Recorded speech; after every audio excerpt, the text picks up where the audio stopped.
Ang bibi ko. I love you. Love you, pare. Bibo! Bibo! A very special love nga ba?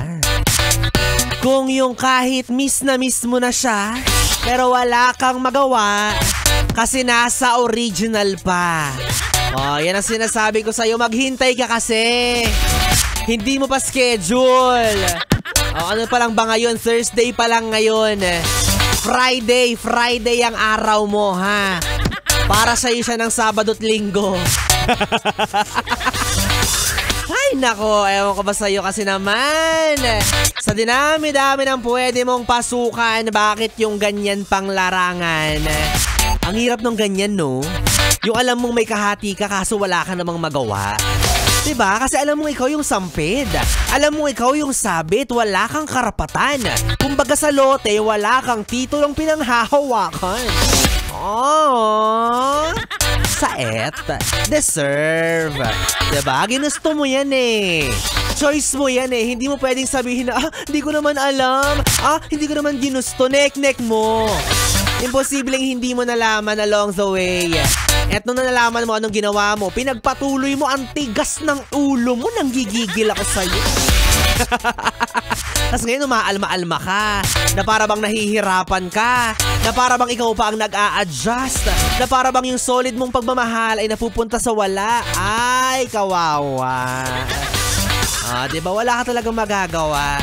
Alam mong taken na, nakisawsaw ka pa, tapos ngayon nalulungkot ka. O kaya dapat lang na alam mo kung saan ka lulugar. Diba? Para naman hindi ka nagmumukhang tanga lalo o hindi naman nagmumukhang makapal yung pagmumukha mo. Ay, pero may iba dyan, ha? Balita ko, ang kapal na nga ng makeup, ang kapal pa ng mukha. Diba? Yung sila pa yung matapang. Kung sila pa yung nakikisabit, nakikisampid, nakikiapid.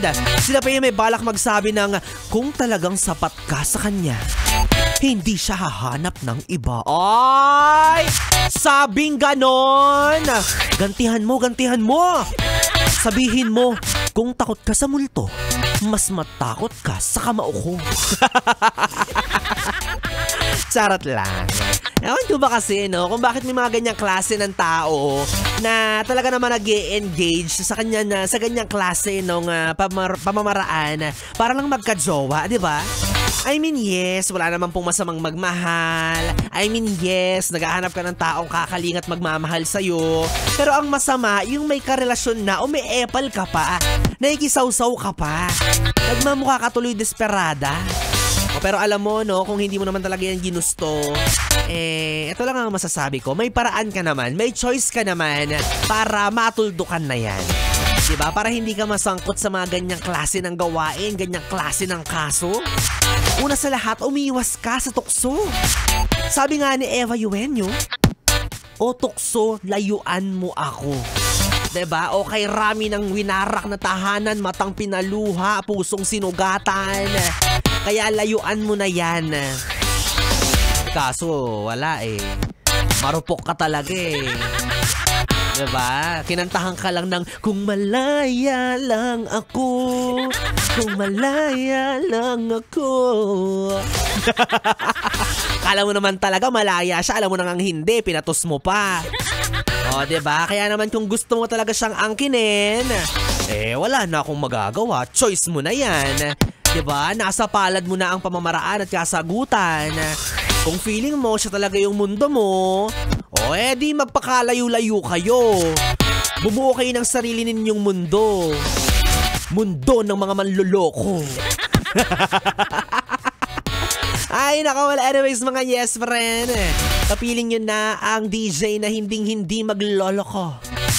Pagdating sa'yo, bagus ay laging magseseryoso. Agat niya ako? Yes friend, kapiling mo na ang bibi mo sa radyo. Ako po si DJ B-Boy. Bibo. At ako nga ngayong pwedeng makatabi hanggang mamayang alas 12 para sa ating BB Time. Kaya naman dito ka lang sa istasyong no problem. Ang 101.1 Yes FM Solid.